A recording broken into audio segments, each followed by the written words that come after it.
ನಮಸ್ಕಾರ, ನಾನು ನಿಮ್ಮ ಭಾಗ್ಯನಾರಾಯಣ ಬೊಗ್ಗವರಪು. ನೀವು ನೋಡ್ತಾ ಇದ್ದೀರಿ ಸುದ್ದಿ ಸರ್ಕಲ್.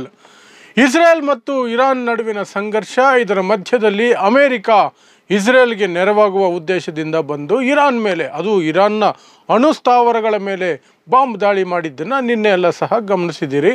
ನಾನು ಸಹ ಅದನ್ನು ನಿರಂತರವಾಗಿ ಪ್ರತಿದಿನದ ಅಪ್ಡೇಟ್ ರೀತಿಯಲ್ಲಿ ನಿನ್ನೆನೂ ಕೊಟ್ಟಿದ್ದೆ. ಈಗ ಕಳೆದ 24 ಗಂಟೆಗಳಲ್ಲಿ ಏನೆಲ್ಲ ಅಪ್ಡೇಟ್ ಆಗಿದೆ ಅಂದರೆ, ಮುಖ್ಯವಾಗಿ ಅಮೇರಿಕ ಹಾಕಿದೆಯಲ್ಲ ಬಾಂಬುಗಳು, ಬಂಕರ್ ಬಸ್ಟರ್ಸ್ ಅನ್ನುವಂತಹ B-2 ಏರ್ಪ್ಲೇನ್ಗಳನ್ನು ತಗೊಂಡು ಬಂದು ಮಿಸೈಲ್ಗಳನ್ನು ಹಾಕ್ತಲ್ಲ, ಅದರ ಎಫೆಕ್ಟ್ ಎಷ್ಟಿದೆ, ಇರಾನ್ನ ಅಣುಸ್ಥಾವರದ ಗತಿ ಏನಾಗಿದೆ ಮತ್ತು ಅದರ ಮೇಲೆ ಎಷ್ಟು ಹಾನಿಯಾಗಿದೆ, ಮುಂದಕ್ಕೆ ಇರಾನ್ ಅಣು ಅಸ್ತ್ರಗಳನ್ನು ತಯಾರಿಸುವ ಶಕ್ತಿಯನ್ನು ಉಳಿಸ್ಕೊಂಡಿದೆಯಾ ಇಲ್ಲವಾ ಅನ್ನೋದಕ್ಕೆ ಇವತ್ತು ಸಾಕಷ್ಟು ಚರ್ಚೆಗಳು ನಡೆದಿದೆ. ಆ ಚರ್ಚೆಗಳ ಆಧಾರದ ಮೇಲೆ ಮತ್ತು ಬಂದಿರುವ ಸುದ್ದಿಗಳ ಆಧಾರದ ಮೇಲೆ ಏನಾಗಿದೆ ಅನ್ನೋದನ್ನು ನಿಮಗೆ ತಿಳಿಸುವಂತಹ ಪ್ರಯತ್ನ ಮಾಡ್ತೀನಿ. ಅದರ ಜೊತೆಗೆ ಅಮೇರಿಕದ ರೆಸ್ಪಾನ್ಸ್ ಏನಿತ್ತು, ಇರಾನ್ನ ರೆಸ್ಪಾನ್ಸ್ ಏನಿತ್ತು, ಇವತ್ತು ಏನೆಲ್ಲ ಹೇಳ್ಕೊಂಡಿದ್ದಾರೆ, ಎಲ್ಲೆಲ್ಲ ಏನೆಲ್ಲ ಆಗಿದೆ ಅನ್ನೋದ್ರ ಬಗ್ಗೆ ಸಹ ನಿಮಗೆ ಮಾಹಿತಿಯನ್ನು ಕೊಡ್ತೀನಿ.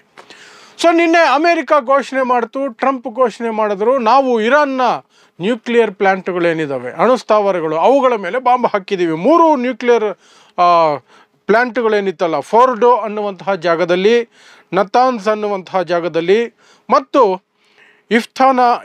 ಇಫ್ಹಾನಾ ಅನ್ನುವಂತಹ ಜಾಗದಲ್ಲಿ ಇದ್ದಂತಹ 3 ಅಣುಸ್ಥಾವರಗಳ ಮೇಲೆ ನಾವು ಬಾಂಬುಗಳನ್ನು ಹಾಕಿದ್ವಿ, ಅವುಗಳನ್ನು ನಾಶ ಮಾಡಿಬಿಟ್ಟಿದ್ದೀವಿ ಅಂತ ಮೊದಲು ಟ್ವೀಟ್ ಮಾಡಿದ್ರು.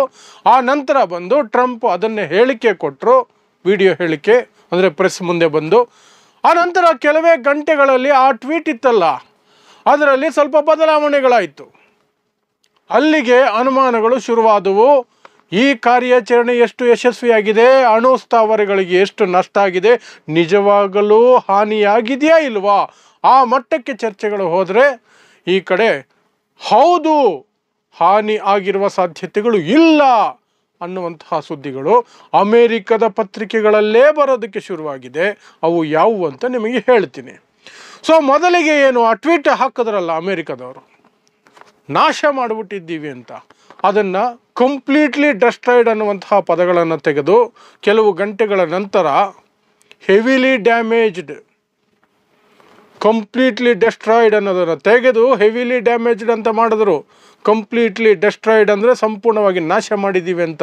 ಆ ನಂತರ ಬದಲಾಯಿಸಿ ಹೆವಿಲಿ ಡ್ಯಾಮೇಜ್ಡ್, ಸಿವಿಯರ್ಲಿ ಡ್ಯಾಮೇಜ್ಡ್ ಅನ್ನುವ ರೀತಿಯಲ್ಲಿ ಹಾಕಿದ್ರು. ಅಂದರೆ ದೊಡ್ಡ ಮಟ್ಟದಲ್ಲಿ ಹಾನಿ ಮಾಡಿದ್ದೀವಿ, ಸಂಪೂರ್ಣ ನಾಶದಿಂದ ದೊಡ್ಡ ಹಾನಿಯವರಿಗೆ ಬಂದರು, ಅಂದರೆ ಅವರಿಗೆ ಅನುಮಾನಗಳು ಕಾಡೋದಕ್ಕೆ ಶುರುವಾಯಿತು ಅಂತ. ಅದಕ್ಕೆ ಪೂರಕವಾಗಿ ಅಲ್ಲಿನ ಪತ್ರಿಕೆಗಳಲ್ಲಿ ಬಹಳ ಮುಖ್ಯವಾದ ಪತ್ರಿಕೆ ದ ನ್ಯೂಯಾರ್ಕ್ ಟೈಮ್ಸ್, ಅದು ವರದಿಯನ್ನು ಬಿತ್ತರಿಸಿದೆ ಅಥವಾ ವರದಿಯನ್ನು ಪ್ರಕಟ ಮಾಡಿದೆ. ಏನು ಅಂದರೆ, ಅಲ್ಲಿನ ಅಣುಸ್ಥಾವರಗಳಿಗೆ ಎಷ್ಟು ಹಾನಿ ಆಗಿದೆ ಅನ್ನೋದನ್ನು ಈಗಲೇ ಹೇಳಲಿಕ್ಕೆ ಬರೋದಿಲ್ಲ.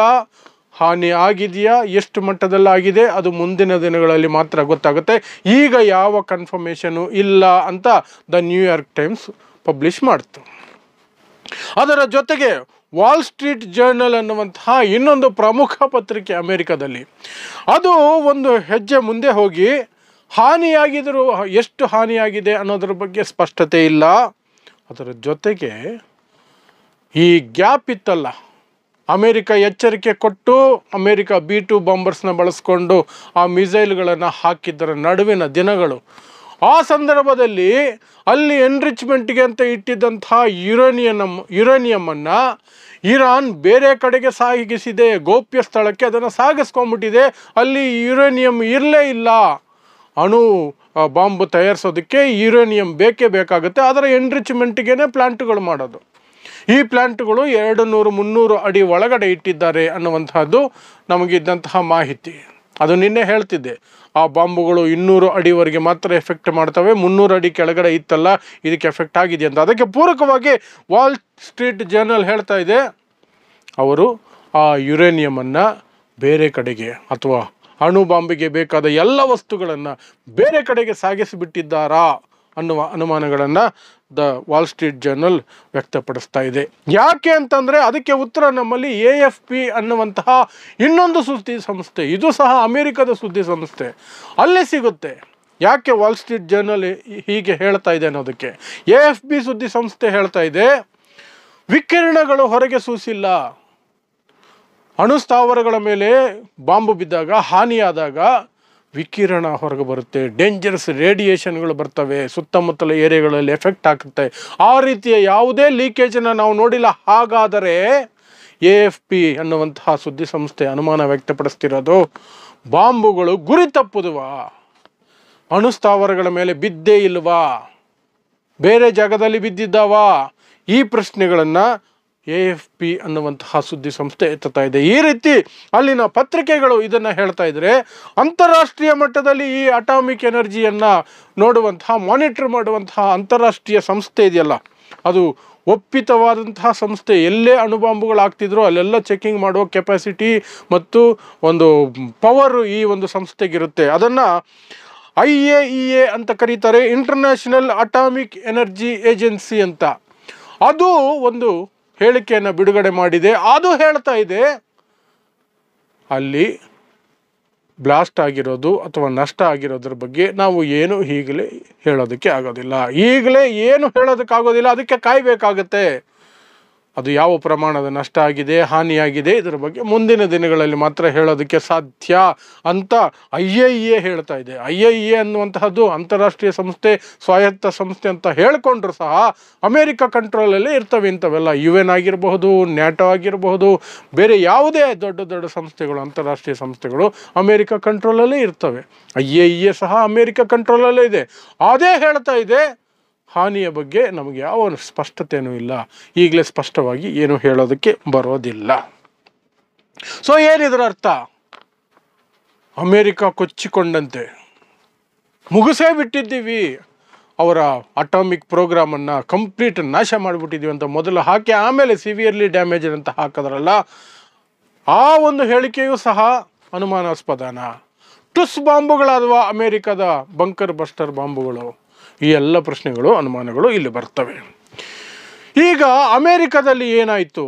ಬಾಂಬ್ ಹಾಕಿದ ನಂತರ ಈ ಟ್ರಂಪ್ ಅನೌನ್ಸ್ಮೆಂಟ್ ಆಯಿತು, ಎಲ್ಲವೂ ಆಯಿತು. ಇಸ್ರೇಲ್ನಿಂದ ನೆತನ್ಯಾಹು ಪ್ರೆಸ್ ಕಾನ್ಫರೆನ್ಸ್ ಮಾಡಿ ಫುಲ್ಲು ಖುಷಿಯಾಗಿ ಮಾತಾಡಿದ್ರು, ಎಲ್ಲ ಆಯಿತು.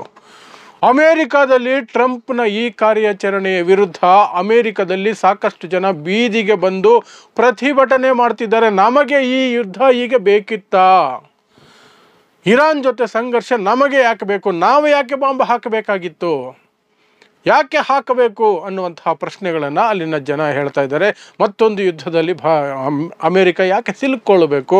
ಅದು ಇಸ್ರೇಲ್ನ ತಲೆನೋವು, ಇಸ್ರೇಲ್ ಇರಾನ್ ಕಿತ್ತಾಡ್ಕೊಂಡು ಸಾಯಲಿ, ನಮಗೆ ಯಾಕೆ ಅಂತ ಕೆಲವರು ಬೀದಿಗೆ ಬಂದು ಪ್ರತಿಭಟನೆ ಮಾಡಿದ್ದಾರೆ. ಜೊತೆಗೆ ರಿಪಬ್ಲಿಕನ್ ಪಾರ್ಟಿ, ಟ್ರಂಪ್ ಇರುವಂತಹ ರಿಪಬ್ಲಿಕನ್ ಪಾರ್ಟಿಯ ಕೆಲವು ಸದಸ್ಯರೇ ಹೇಳ್ತಿದ್ದಾರೆ, ಈ ರೀತಿ ಒಂದು ದೇಶದ ಪ್ರೆಸಿಡೆಂಟ್, ಅಂದರೆ ಅಮೇರಿಕದ ಪ್ರೆಸಿಡೆಂಟ್, ಯಾರನ್ನೂ ಕೇಳದೆ ತಾನೊಬ್ಬನೇ ಕೂತ್ಕೊಂಡು ನಿರ್ಧಾರ ತೆಗೆದುಕೊಳ್ಳಬಹುದು ಅನ್ನುವಂತಹ ನೀತಿಯನ್ನೇ ಬದಲಾಯಿಸಬೇಕು.